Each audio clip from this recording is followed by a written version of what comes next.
Elon మస్క్కు చెందిన space X సంస్థ ఇస్రోకి చెందిన మోస్ట్ అడ్వాన్స్డ్ కమ్యూనికేషన్ శాటిలైట్ను అమెరికాలోని ఫ్లోరిడాలో ప్రయోగించింది.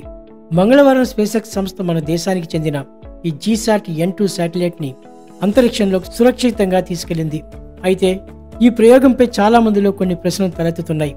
ఎన్నో దేశాల శాటిలైట్ను ఇస్రో ప్రయోగిస్తుంది. ఇస్రోకి చెందిన ఈ శాటిలైట్ను స్పేస్ ఎక్స్ ఎందుకు ప్రయోగించింది? దీన్ని ఇస్రో ఎందుకు స్వయంగా ప్రయోగించలేదు అనే అనుమానాలు రేకెత్తుతున్నాయి. అయితే ఈ ప్రయోగాన్ని స్పేస్ ఎక్స్ చేపట్టడం వెనక అసలు కారణం ఏమిటో ఇప్పుడు తెలుసుకుందాం.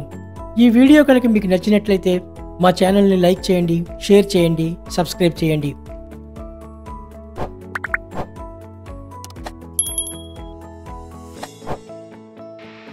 Ten, 9, 8, 7, 6, 5, 4, 3, 2, 1. Ignition and liftoff. Go Falcon, go GSAT-20. GSAT N2 శాటిలైట్ని అమెరికా ఫ్లోరిడాలోని కేప్ కెన్రావెల్ నుంచి ప్రయోగించారు. మంగళవారం అర్ధరాత్రి ఇస్రో అత్యంత అద్భుతమైన కమ్యూనికేషన్ శాటిలైట్ను స్పేస్ ఎక్స్కి చెందిన ఫాల్కన్ 9 రాకెట్ ద్వారా ప్రయోగించారు. ఈ శాటిలైట్ మారుమూల ప్రాంతాల్లో బ్రాడ్బాండ్ సర్వీసులను అందించడంలో, ప్రయాణికులకు విమాన ఇంటర్నెట్ సర్వీసులను అందించడంలో సహాయపడుతుంది. స్పేస్ ఎక్స్ ఇస్రో చేతులు కలిపిన తర్వాత 2 సంస్థలు కలిపి నిర్వహించిన మొదటి ప్రయోగం ఇది. ఈ ప్రయోగం విజయవంతం అయినట్లు ఇస్రో వాణిజ్య విభాగం new space India limited chairman MD Radhakrishnan తెలిపారు. ఈ మేరకు జీసాట్ సరైన కక్షను చేరుకుందని స్పష్టం చేశారు. జీసాట్ N2 లేదా GSAT-20 అని పేరు పెట్టిన ఈ కమర్షియల్ శాటిలైట్ బరువు 4700 కిలోలు. దీన్ని కేప్ కెన్రావెల్లోని స్పేస్ కాంప్లెక్స్ 40 నుంచి ప్రయోగించారు. ఈ లాంచ్ ప్యాడ్ను US స్పేస్ ఫోర్స్ నుంచి స్పేస్ ఎక్స్ లీజుకు తీసుకుంది. అమెరికా అంతరిక్ష ప్రయోజనాలను కాపాడేందుకు 2019లో స్పేస్ ఫోర్స్ను రూపొందించారు. GSAT-20 శాటిలైట్ను మారుమూల ప్రాంతాల్లో కమ్యూనికేషన్ వ్యవస్థను మెరుగుపరిచేందుకు ప్రత్యేకంగా రూపొందించారు. ఈ శాటిలైట్ 48 Gbps వేగంతో ఇంటర్నెట్ని అందిస్తుంది.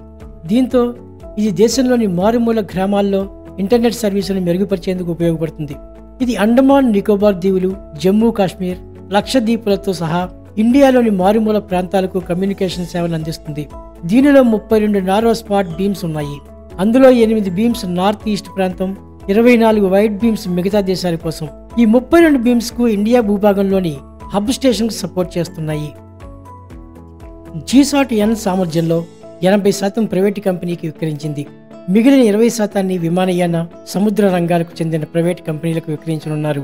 కేంద్రం చేపట్టిన స్మార్ట్ సిటీ కార్యక్రమానికి ఈ శాటిలైట్ బూస్టప్ అందిస్తుంది.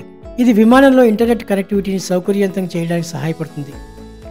స్పేస్ ఎక్స్ ప్రయోగించిన ఈ జీసాట్ N2 శాటిలైట్ బరువు 4700 కిలోలు. ప్రస్తుతం మన ఇండియన్ రాకెట్లు 4 టన్నుల కంటే ఎక్కువ బరువున్న ఉపగ్రహాలను ప్రయోగించే సామర్థ్యాన్ని కలిగి లేవు. ఇస్రోలో అత్యంత పవర్ఫుల్ రాకెట్ LVM-3 కూడా 4000 కేజీలు బరువున్న శాటిలైట్ను మాత్రమే మోసుకెళ్లగలదు. దీంతో ఇస్రో ఈ మిషన్ లాంచ్ కోసం ఎలన్ మస్క్కి చెందిన స్పేస్ ఎక్స్ సంస్థతో కలిసి పనిచేయాలని నిర్ణయించింది.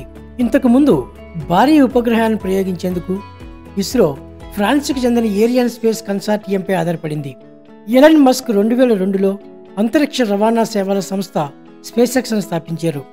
లిక్విడ్ ప్రొపెలెంట్ రాకెట్ను అంతరిక్షంలోకి పంపిన తొలి ప్రైవేట్ కంపెనీ ఇదే.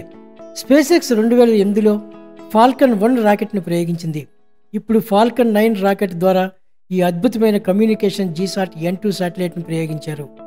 ఒక స్టాండర్డ్ ఫాల్కన్ 9 B5 రాకెట్ 70 మీటర్ల పొడవు, 549 టన్నుల బరువు ఉంటుంది. దీన్ని శాటిలైట్ ప్రయోగ సమయంలో లిఫ్టప్ కోసం ఉపయోగిస్తారు. 2 స్టేజీలు కలిగిన ఈ రాకెట్ను మళ్లీ వినియోగించవచ్చు. ఈ ఫాల్కన్ 9 రాకెట్లో ఎర్త్ ఆర్బిట్ వరకు 22,800 కేజీల బరువును మోయగలదు. అదే జియో స్టేషనరీ ట్రాన్స్ఫర్ ఆర్బిట్ వరకు అయితే 8,300 కేజీల బరువు క్యారీ చేయగలదు.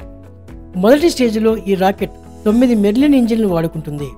రెండో స్టేజ్లో ఒక మెర్లిన్ వాక్యూమ్ ఇంజిన్ వినియోగిస్తుంది. ఈ ఫాల్కన్ 9ను స్పేస్ ఎక్స్ సంస్థ రూపొందించింది. దీని ద్వారా ఈ సంస్థ పేలోడ్స్, ప్రజలను స్పేస్లోకి తీసుకెళ్తుంది. ప్రపంచంలో తిరిగి వాడగలిగే తొలి రాకెట్ తమదే అని స్పేస్ ఎక్స్ చెబుతుంది. అయితే ఇస్రో రాకెట్లు నింగిలోకి వెళ్ళాక కాలిపోతూ సముద్రంలో కూలిపోతాయి.